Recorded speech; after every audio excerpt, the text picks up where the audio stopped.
Hello guys, good morning. So, kagagising ko lang. Alas 10 na. Ang oras na ba?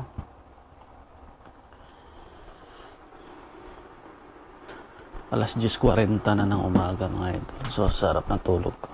Masakit pa rin ulo ko mga idol kasi sa biyahe, mahigit 13 hours yata. 12 oras yung biyahe ko. Ngayon, nagugutom ako kaya nagising ako siguro. So ayun mga idol, mag-ano tayo ng oatmeal. Mag-oatmeal tayo. Painit muna tayo ng tubig. So ako lang ngayong mag-isa sa bahay. Duty yung partner ko. Wala na siyang tubig. Yan. Buti na lang meron pala. Ito lang. Tilukin natin. Kasi sayang.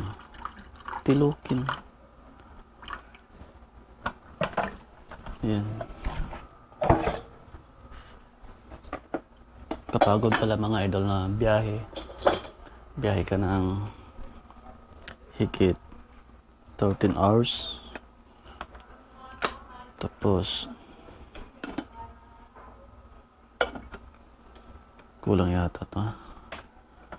13 hours yung duty mo, travel mo galing Mangkayan, Benguet. Kapagod mga idol. Yung mga travel na yan.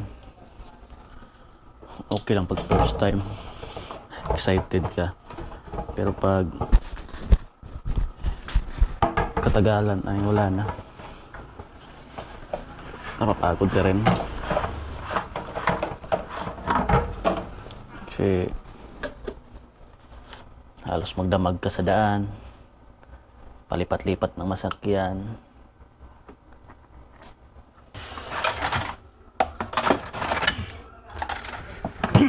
Mag-oatmeal lang tayo mga ito. Oatmeal tayo. Itong oatmeal ko, ito may laman pa yata to. Mayroon pang sayang mo to.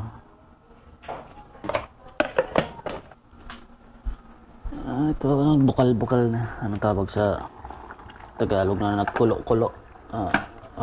Nakulo-kulo nga. Tagalog sa nagkulo-kulo. Bukal-bukal ng tubig sa amin.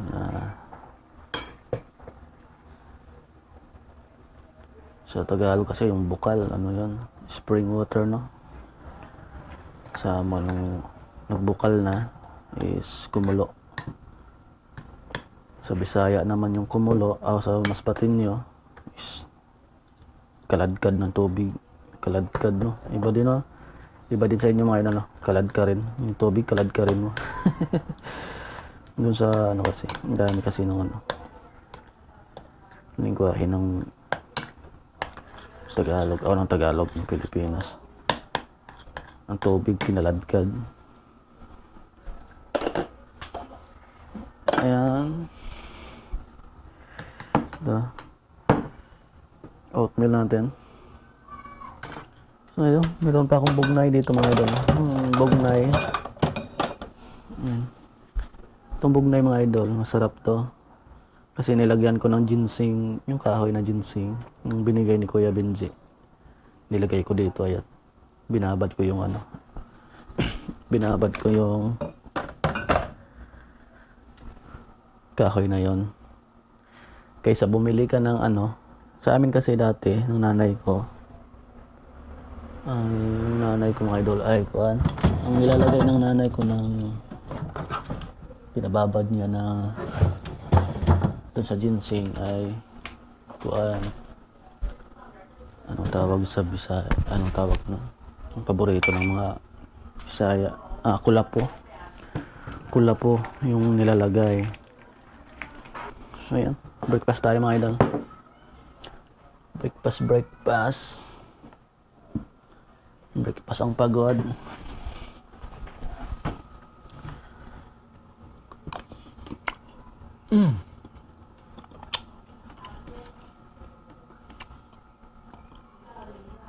Mainit.